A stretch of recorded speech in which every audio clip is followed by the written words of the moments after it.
외울 말씀 같이 봅니다. 너희가 회개하여 각각 예수 그리스도의 이름으로 세례를 받고 죄사함을 받으라. 그리하면 성령의 선물을 받으리니. 아멘. 자, 빨간 것만 한번 해볼까요? 죄사함을 받으라. 시작. 죄사함을 받으라. 그리하면 성령의 선물을 받으리니. 아멘. 이거 성경의 아주 중요한 법칙이에요. 죄사함을 받으면 성령을 선물로 받는다는 거예요. 이 구절은 꼭 외우셔야 돼요. 죄사함을 받으면 성령의 선물을 받는다. 자, 교회가 어떻게 만들어졌을까요? 교회가 어떻게 시작되었을까? 이거 궁금하지 않으세요? 교회가 도대체 어떻게 시작된 거지? 저절로 시작되었나? 이 정도는 알아야 되는 겁니다. 교회 다니면서 교회가 어떻게 예수님이 이 땅에 오셨어. 그래서 교회가 어떻게 됐는데, 요 다음을 오늘 말씀을 통해 아셨으면 좋겠습니다. 어떤 집에서 엄마와 아들이 이제 대화를 했습니다. 엄마와 아들이 대화를 합니다. 아들아 일어나, 이제 교회 가야지. 자, 우리 아들 일어나, 교회 가야지. 아들이 이야기합니다. 엄마, 나 일어나기 싫어. 어허, 오늘 주일 아침이야. 하나님께 예배 드리러 가야지. 아들이 또 이야기를 합니다. 엄마, 한 번만 교회 안 가면 안 돼? 그러니 엄마가 단호하게 얘기합니다. 안 돼! 교회 가야지. 그렇게 하면 못 써요. 그러니까 또 아들이 부탁합니다. 엄마, 제발 딱 한 번만, 오늘만 쉴게. 오늘만 교회 안 갈게. 그랬더니 엄마가 이렇게 얘기했습니다. 안 돼. 너는 이 교회 담임 목사잖아.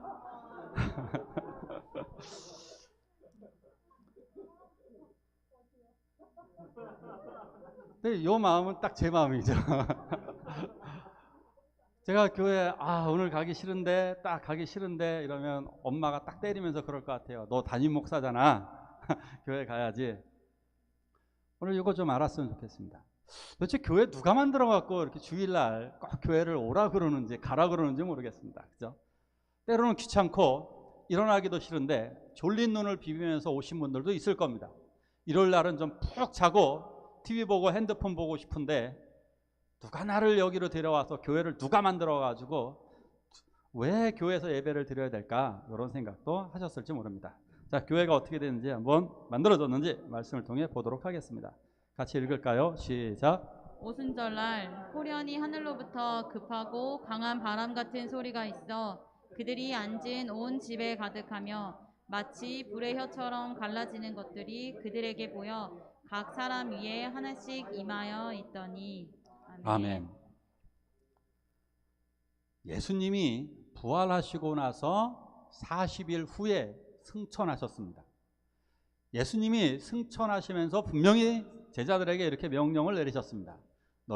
내가 너희들에게 성령을 선물로 줄 테니까 너희 기다려. 이렇게 말씀하셨습니다. 그래서 제자들은 그 말씀을 믿고 예수님이 올라가시고 나서 열흘 동안 그들은 정말 열심으로 기도했습니다. 성전에서는 하나님을 찬양하고 같이 모여서는 저녁마다 아주 뜨겁게 기도했습니다.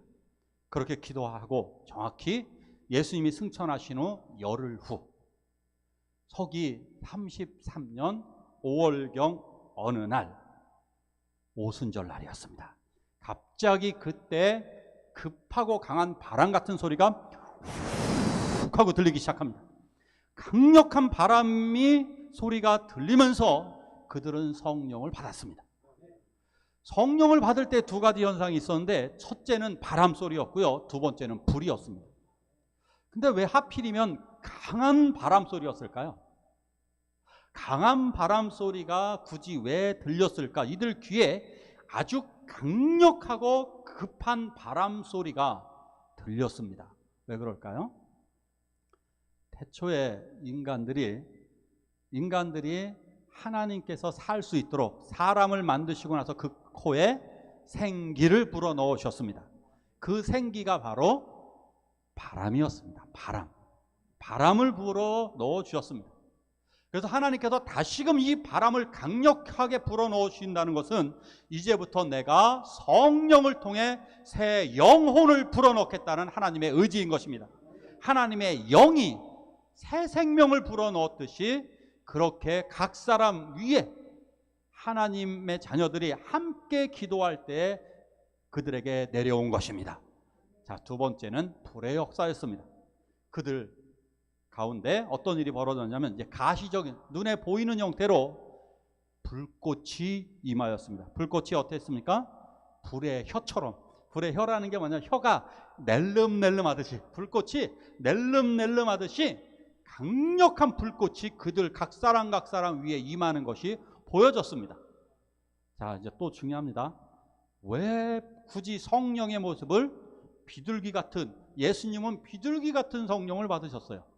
그런데 왜 제자들은 불과 같은 성령을 받았을까요? 불은 무엇일까요? 불은 하나님의 나타나심을 의미합니다.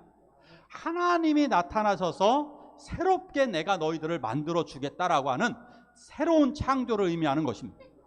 세상이 처음 만들어질 때 세상은 불덩어리였습니다. 그래서 하나님이 세상을 가장 먼저 만드는 것은 불덩어리, 빛이 있으라였습니다. 그리고 모세가 하나님을 처음 만날 때도 가시 떨기 가운데 불꽃 가운데서 만나셨습니다. 그래서 불꽃 가운데 임하심으로 말미암아 내가 너희들을 새롭게 창조하노라 라고 하는 교회의 창조를 말씀하신 것입니다. 이렇게 교회가 창조되었습니다. 하나님의 자녀들이 창조됨으로써 이들은 이제 새로운 역사가 시작되어집니다. 자, 이제 들렸습니다. 바람 소리가 들렸고 눈으로 불꽃이 임하는 것을 보았습니다. 그러고 났더니 이들은 이렇게 변화되기 시작합니다. 같이 읽을까요? 시작. 그들이 다 성령의 충만함을 받고 성령이 말하게 하심을 따라 다른 언어들로 말하기를 시작하니라. 아멘. 놀랍게도 이 사람들이 다른 언어로 말하기 시작했던 것입니다. 성령을 받고 나더니 갑자기 이들이 이렇게 말하기 시작합니다. 쪼무립소 멜하바 오하요 고자이마스. 갑자기 이렇게 외국어로 말하기 시작했습니다. 각 나라 언어로 말을 하기 시작했습니다. 놀라운 모든 사람들이 똑같이 방언을 말하는 겁니다. 다른 나라 말을. 얼마나 신기했을까요? 이들이 이때만 그랬던 것이 아닙니다. 자, 맨 처음에 성령을 받고 다른 말을 했습니다. 그러고 나서 성내에 돌아다니면서도 중간중간에 예루살렘 시내와 성전에서 기도를 하는데 기도할 때도 역시 방언을 말하는 겁니다. 저 사람들이 뭔가 기도를 하는데 방언을 말하는 겁니다. 다른 나라 말을. 그들이 전도를 하는데 다른 나라 말을 하는 겁니다. 자, 문제는 이것입니다. 세계 각 나라에서 이 오순절 날은 세계 각 나라에서 다 모이는 날입니다. 왜 오순절이 뭔지 아세요? 오순절. 오순이 뭐예요? 오순이 뭐예요? 50일이잖아요. 자, 육순이 며칠이에요? 60일이에요. 육순이 60일이에요. 육순 60일. 여러분 육순 그러면 60년, 60살 되신 분을 육순이라고 그러잖아요. 7순은 70살, 70일, 70살.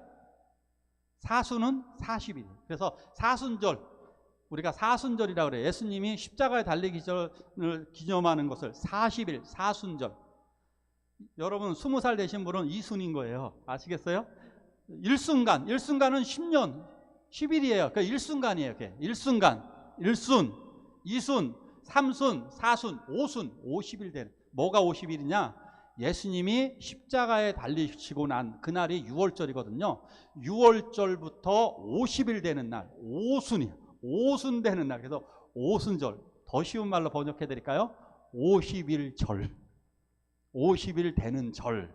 50일 되는 그 절에 성령이 이들에게 나타나죠. 그럼 오순절, 이게 이스라엘 3대 절기예요.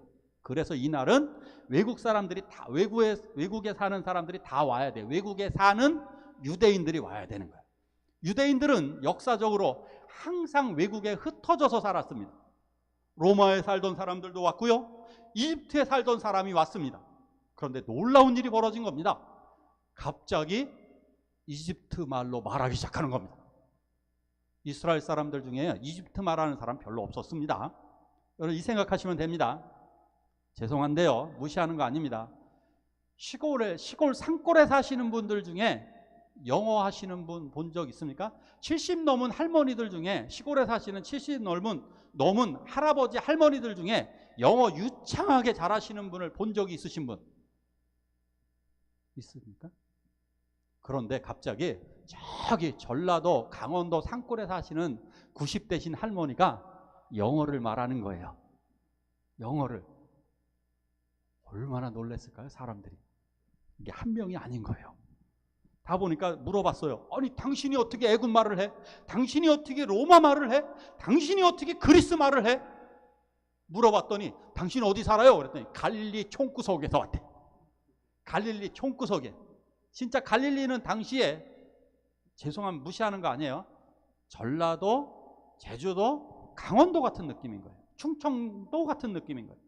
경상도 저기 산골에 사시는 분들이, 그 산골에 사시는 분들이 와서 유창한 영어를 하니까 놀라지 않겠습니까? 그 당시에 이 외국어 불어예요, 불어. 프랑스 말을 하면 놀라잖아요. 이게 여러분 대우가 달라집니다. 여러분들 중에서도 갑자기 못하는 것 같은데 갑자기 영어하고 프랑스어를 한번 해보세요. 사람들 대접이 달라집니다. 대접이 달라져요. 이때도 사람들이 유창하게 갑자기 외국어를 말하기 시작하니까 놀라서 물어봤던 것입니다. 자, 이것이 바로 성령의 역사였습니다. 할렐루야. 우리가 이 성령의 충만함을 잘 모르세요. 성령 세례와 꼭 이 두 가지를 기억하세요. 첫 번째, 따라하십시오. 성령 세례. 첫 번째 성령 세례입니다. 성령 세례가 뭐냐면, 내가 예수를 믿기로 작정을 해서 내 죄를 고백하면 아까 죄사함을 얻으면 뭐를 받아요? 성령을 받는다고 그랬잖아요. 죄사함을 받으면. 내가 예수를 믿기로 결단을 해서 내가 내 죄를 회개하는 거예요. 하나님, 나의 죄를 용서해 주십시오 라고 하면 성령이 내려와요. 성령이. 근데 요건 순서가 바뀔 수도 있어요. 반대로 성령을 받으면 나의 죄를 고백을 하게 돼요. 내가 죄를 고백하면 성령을 받기도 하고, 성령이 임하시면 나의 지었던 죄가 막 고백되어지는 거예요. 그러면서 이제부터 어떤 삶을 삽니까? 성령 세례를 받고 변화된 삶을 삽니다. 그래서 회개라는 말은 나의 죄를 고백해서 나의 방향을, 죄를 짓던 방향에서 하나님 쪽으로 방향을 옮겼다. 할렐루야. 방향을 바꾸는 게 회개예요. 그래서 제가 자꾸 가짜 믿음 얘기하잖아요. 가짜 믿음은 회개하지 않은 거예요. 방향을 바꾸지 않았다는 얘기예요. 진짜 믿음은 방향을 예수님께로 딱 바꿔요. 그래서 변화된 삶을 살아가요. 그래서 첫 번째 하는 게 뭐냐? 예수 믿기로 작정하고 나면 첫 번째 하는 게 세례를 받는 거예요. 세례를 받아서, 세례 받는 건 뭐냐? 모든 사람들 앞에서 공개적으로 나는 이제 예수님만을 섬기겠습니다. 나는 이제 교회의 일꾼이 되겠습니다. 나는 이제 세상 사람들에게 전도하겠습니다. 이렇게 선서하잖아요. 그것이 바로 모든 사람들 앞에서 공개적으로 나는 이제 예수님 믿는 사람입니다. 이렇게 선언하는 거예요. 자, 이게 첫 번째 뭐라고요? 성령 세례. 자, 두 번째 따라하십시오. 성령 충만. 성령 충만. 자, 성령 충만은 이것은 한 번이 아니에요. 성령 세례는 한 번이에요. 성령 세례는 한 번 받는 거예요. 성령 충만은 100번, 1000번이라도 받는 거예요. 많이 받는 거예요. 이 성령 충만을 위해서 어떻게 해야 되느냐? 성경에도 너무 많이 나와요. 기도, 말씀, 찬양인 거예요. 성령 충만은 우리가 많이 받아야 돼요. 자꾸. 그래서 어떻게 해요? 성령을 사모하라 그랬잖아요. 성령 충만을 사모해야 되는 거예요. 성령 충만한 사람은 내 생각이 아니라 하나님의 지배를 받는 거예요. 그러니까 성령의 지배를 받는 거예요. 성령이 나 안에 충만히 오게 되면, 그래서 성령의 지배를 받아서 나의 인격이 바뀌는 거예요. 인격이. 그래서 성령의 9가지 열매라고 그랬어요. 사랑, 기쁨, 화평, 인내, 자비, 양성, 충성, 온유, 절제. 나의 인생을 인격이 변화되는 거예요. 그러니까 내 인격이 안 변하는 이유가 뭐냐? 성령 충만이 아니라 지 충만이, 자기 욕심 충만, 자기 사탄 충만, 그게 되는 거예요. 자기 욕심이 충만하게 되니까 변화가 되지 않는 거예요. 그러나 성령 충만한 사람은 나를 죽이고 살아가는 거예요. 이것이 성령 충만한 거예요. 자, 성령 충만을 더 많이 하게 되면 어떻게 될까요? 성령의 은사가, 성령의 능력이 드러나게 됩니다. 그래서 성령의 은사를 통해서 어떤 분들은 말씀이 잘 이해가 되는 분들이 있어요. 말씀이 잘 이해가 되는 분들을 교사로 세우는 거예요. 교사로 말씀을 잘 가르치고, 어떤 분들은 찬양의 은사를 받기도 하고요, 어떤 분들은 병 고치는 은사, 어떤 분들은 귀신을 쫓아내고, 어떤 분들은 용기를 주는 은사를 받는 거예요. 어떤 사람은 섬기는 은사를 받는 거예요. 이러한 여러 가지 능력을 받는 게 성령 충만함인 줄 믿으시기 바랍니다. 그래서 성령 충만함은 날마다 추구해야 되는 거예요. 그래서 성령의 충만함을 위해서 기도하시기를 축원합니다. 이게 최고의 선물이었던 거예요. 자, 이 성령 충만의 선물은 어떻게 드러나느냐 하면 방언으로 드러나다 보니까 여기서 하나님의 역사가 시작되었습니다. 사람들은 그동안 말이 안 통했습니다. 바벨탑 사건이 벌어졌습니다. 왜 그러느냐? 사람들은 노아의 홍수가 벌어지고 나니까 더 이상 죽지 않기 위해서, 흩어짐을 면하기 위해서, 야, 우리 모여 살아. 그래서 탑을 쌓자. 그래서 하나님께로 다가가자. 그래서 그들은 탑을 쌓기 시작합니다. 하나, 둘, 탑을 쌓아갑니다. 그 인간의 욕심, 그 인간의 교만을 하나님이 무너뜨리시기 위해서 인간의 언어를 혼잡시켜야 했습니다. 혼돈스럽게. 혼잡의 뜻이 바로 바벨입니다. 바벨. 언어를 혼잡하게 하다 바벨로 만들었습니다. 그러다 보니까 사람들은 그때부터 다른 언어를 쓰기 시작해서 세상에 다 흩어졌던 것입니다. 세상에요, 수많은 민족이 있습니다. 중국만 해도 다른 말을 쓰는 사람들이 굉장히 많습니다.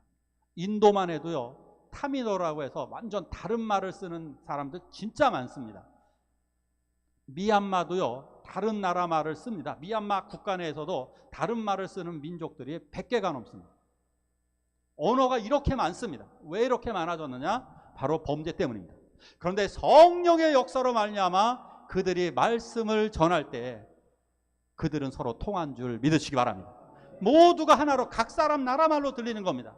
제자들은 몰랐은 것. 그냥 그들은 막 방언 기도를 했고 방언으로 그냥 전도를 했어요. 잘 몰라요, 그게 뭔지도. 근데 놀랍게도 그들 나라의 말로 들렸던 것입니다. 이런 놀라운 성령의 역사는 결국 이것을 통해서 성령님께서 이 교회를 세상 밖으로, 각 세상, 오직 성령이 너희에게 임하시면 너희가 능력을 받고 예루살렘과 유대와 사마리아와 땅끝까지 모든 민족에 이르러 내 증인이 되리라 하신 말씀을 완벽하게 이루어 주신 것입니다. 모든 민족에게 이제 방언을 통해서 이 말씀이 전해졌습니다. 자, 그러자 사람들이 놀랐습니다. 정말 많이 이거 놀라워했죠. 베드로는 뭐라 그랬을까? 같이 볼까요? 시작. 하나님께서 나사렛 예수로 큰 권능과 기사와 표적을 너희 가운데서 베푸사 이 예수를 하나님이 살리신지라 우리가 다 이 일의 증인이로다. 아멘. 아멘. 정말 충격이라 그랬습니다. 딱 행색을 보면 알아요. 옛날 사람들 아시죠? 1980년대만 해도요, 제가 정말 신기한 게 하나 있었습니다. 서울에 올라갔더니 서울 애들이 너무 예쁜 거예요. 서울 여자 애들이. 왜 예뻤을까요? 얼굴이 하얘요. 그리고 옷은 예뻐요. 근데 오산에 왔더니 오산만 해도 쭈글쭈글해요. 시골에 왔더니 그건 볼품이 없어요. 시골은 말할 필요 없어요. 이 차이가 엄청났습니다. 맞죠? 1980년대, 70년대만 해도 사람들이 행색을 보면 저게 촌뜨기인지 뭔지 다 알 수 있었습니다. 저는 정말 아주 창피한 것이 아마 그때가 1978년 정도 됐던 것 같아요. 78년, 77년 이때쯤 됐던 것 같은데 아버님과 함께 서울을 갔습니다. 서울을 갔는데 떡을 싸가지고 갔는데 어디다 싸갔는지 아십니까? 빨간 보자기에 싸가지고 갔습니다. 빨간 보자기에 아버님 하나 들고 저 하나 들고 이렇게 걸어갔습니다. 사람들이 다 저희만 쳐다봤습니다. 버스 안에서 딱 빨간 보따리를 들고 있는 사람은 저희밖에 없어요. 시골 사람들은요, 행색과 모든 모습이 옛날에 완전 차이가 났습니다. 이때는 어땠을까요? 갈릴리 총구석에 사는 저 시골뜨기들이 행색도 그렇고 얼굴도 새까맣게 탔고 이런 사람들이 유창하게 방언을 하니까 사람들이 너무나 충격을 받은 겁니다. 아니, 저 시골뜨기들이 어떻게 이렇게 하지? 바로 그때 베드로가 서서 이것을, 하나님의 말씀을 높은 데 올라가서 전하기 시작합니다. 여러분, 이것에 놀라지 마십시오. 이것이 바로 성령의 역사입니다. 그러면서 이야기했습니다. 여러분들 나사렛 예수 아시죠? 예수가 얼마나 놀라운 기적을 일으켰는지 다 아시잖아요.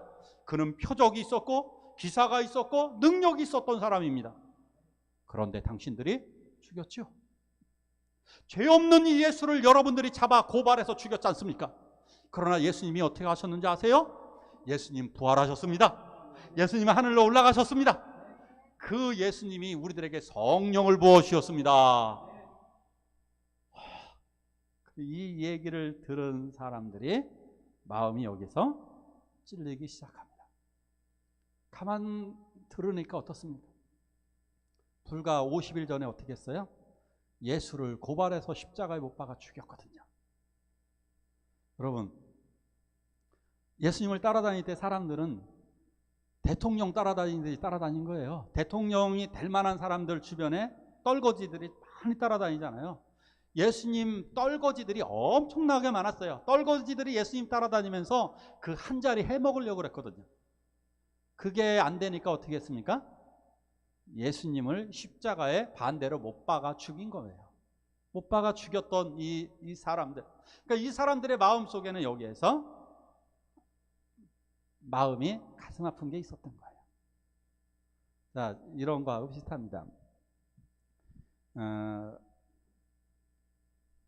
선조가 이순신 장군, 우리나라에서 가장 존경받는 사람이 이순신 장군이죠. 근데 선조가 이순신 장군을 항상 죽이려고 했습니다. 근데 이순신 장군만 선조만 죽이려고 했던 게 아닙니다. 그 당시에 많은 사람들이 이순신을 잡아서 죽이라고 글을 올린 사람들이 엄청나게 많았습니다. 이순신이 위험하긴 했어요. 군대의 70%를 갖고 있었기 때문에 이순신 장군이 마음만 바꿔먹으면 정권을 잡을 수 있었단 말입니다. 그러니까 이순신 장군을 잡아 죽이려고 했던 거죠. 결론은 어땠습니까? 이순신 장군이 오히려 자기를 희생해서 나라를 살렸지 않습니까? 자기가 죽어. 그때 많은 사람들이 그래서 이순신을 더 위대하게 보는 거예요. 우리들도 그런 느낌이 드는 거예요. 그래, 우리 조상들이 우리가 왠지 이순신 장군을 죽인 것 같은 미안함이 들어서 왠지 우리들은 이순신의 죽음을 아무에게도 말하지 말라. 우리들은 말하고 싶은 거예요. 왠지 나의 죽음을 모든 사람에게 알려주고 싶은 거예요. 이게 가슴이 찔리는 거예요. 그래서 이들이 회개하기 시작하는 거예요. 우리가 어찌 알고. 자, 문제를 하나 내보겠습니다. 예수님이 가장 좋아하는 개는 회개. 예수님이 가장 좋아하는 개는 회개입니다. 예수님이 제일 싫어하는 개는 핑계. 이 핑계에서 핑계대고 예수 안 믿고 교회 안 나오고 뭐 이러는 거 예수님이 엄청 싫어하세요. 그런데 제발 좀 핑계는 죽이시고 가서 잡수세요. 복날도 됐으니까 핑계는 없애시고 회개하시기 바랍니다. 자, 수많은 사람들이 가슴을 치며 회개하기 시작합니다. 우리들이 예수를 죽였어. 그러면서 어떻게 해야 될까요? 그때 베드로가 또다시 한 번 더 이렇게 얘기합니다. 같이 볼까요? 시작. 너희가 회개하여 각각 예수 그리스도의 이름으로 세례를 받고 죄 사함을 받으라. 그리하면 성령의 선물을 받으리니. 아멘. 분명히 말씀하셨습니다. 회개하여 세례를 받고 죄 사함 받아. 그리하면 성령을 선물로 받을 거다. 이것입니다. 그러니까 여러분들 성령 받는 방법 첫 번째 회개하는 거예요. 회개하면 적어도 성령 세례를 받든지 성령 충만을 받든지 날마다 우리가 그래서 죄를 서로 고하는 거예요. 우리들의 죄를 하나님께 고하고 우리들에게 서로 이야기하면서 내가 이런 죄인이야. 그러나 나의 죄를 용서하실 분은 예수 그리스도밖에 없어. 그렇게 의지하는 사람에게 성령 세례가 내려오고 성령 충만이 내려오게 되는 것입니다. 바로 이것인 거예요. 그래서 성령을 선물로 받는 거예요. 성령이 각 사람에게 와서 놀라운 성령의 능력으로 살아가는 거예요. 지난번에 여러 번 강조했습니다. 성령을 받기 전에 제자들은 숨어 살았습니다. 그들도 예수님을 믿기는 해요. 하지만 성령이 그러나 성령이 있으면 세상을 이길 줄로 믿습니다. 성령을 받고 이렇게 성령을 선물로 받으라 하고 설교 말씀을 전할 때 이날 예수를 믿은 사람이 3,000명이나 더하더라. 3,000명이 예수님을 믿게 됩니다. 문제는 뭐냐? 아니 문제라기보다 문제가 아니죠. 이 3,000명 중에 핵심이 뭐냐? 남자만. 여자는 얼마야? 애들은 얼마일까요? 여자는 얼마를 보통 그 당시에 남자가 3,000명 믿었으면 여자들은 자동으로 믿는 거예요. 자동인 거예요. 아내들은 남자들을 그 당시에 따라가게 돼 있었기 때문에 자동으로 믿는 거예요. 애들은 자동으로 믿는 거예요. 얼마나 많은 사람이 예수를 믿었을까요? 바로 이렇게 교회가 만들어진 것입니다. 바로 그날의 교회가 이렇게 엄청나게 교회가 만들어진 것은 함께 기도하였고 그리고 함께 성령을 받아서 전도했을 때 베드로의 설교를 듣고 3,000명이 믿으면서 예루살렘에 아주 큰 교회가 형성되어지기 시작했던 것입니다. 자, 그러면서 3,000명이 그럼 한 곳에 모여서 예배 드릴 수 있었을까요? 없었을까요? 자, 이 3,000명이 제자들 먼저 믿은 사람, 애들도 여자들까지 다 합치고 그러면 적어도 5,000명이 넘는데 5,000명이 넘는 사람들이 함께 다 모여서 예배했을까요? 그런 공간이 없습니다. 그런데 절대 없습니다. 어떻게 했느냐? 다들 집집으로 가서 몇 사람이 모여서 예배하는 거예요. 그래서 예전에 가정예배하라 그랬잖아요. 그 가정예배가 소중한 게 그거예요. 지금 가정예배 우리가 모여서 그렇게 예배하는 거예요. 일자는 가족 식구들끼리, 2차적으로다가는 전에 구역예배, 속회예배처럼 이렇게 서서히 모여가는 거예요. 그러면서 교회가 이렇게 형성되어졌던 것입니다. 자, 교회가 이렇게 만들어졌습니다. 믿는 자들에게는 이러한 표적이 따른다고 말씀하셨습니다. 내 이름으로 귀신을 쫓아내고 새 방언을 말하겠다고 말씀하셨습니다. 귀신을 쫓아내고 방언을 말한대요. 그 역사가 이루어지면서 이렇게 놀라운 교회가 이루어졌습니다. 아주 간단하죠? 기도했고 성령을 받았습니다. 그러면 교회는 커져가는 거예요. 우리가 할 일은 바로 이것입니다. 자, 그럼 하나만 더 생각을 해보겠습니다. 지금 성령의 역사가 사라진 이유가 뭘까요? 성령의 역사가 사라진 이유가 뭘까요? 회개하지 않고 기도하지 않았기 때문입니다. 더 냉정하게 얘기해 볼게요. 성령의 역사는 사실 사라지지 않았습니다. 지금도 성령의 역사는 우리들 가운데 있습니다. 그 증거를 제가 제시해 드릴까요? 여러분들, 나 자신입니다. 우리들 자신이 지금 앉아있다라고 하는 것은 바로 성령의 역사입니다. 나의 능력, 내 힘으로는 이 자리에 나와 있을 수가 없는데 성령이 나를 초청하셔서 이 자리에 부르셨습니다. 자, 문제는 뭐냐? 성령의 역사가 더 충만하도록 성령 충만을 기도하지 않기 때문입니다. 함께 기도할 때 성령 충만을 위해서 기도하시기 바랍니다. 성령 충만은 더 일어나야 됩니다. 그래서 교회에 충성된 증인이 되게 해달라고 우리 함께 기도하시겠습니다.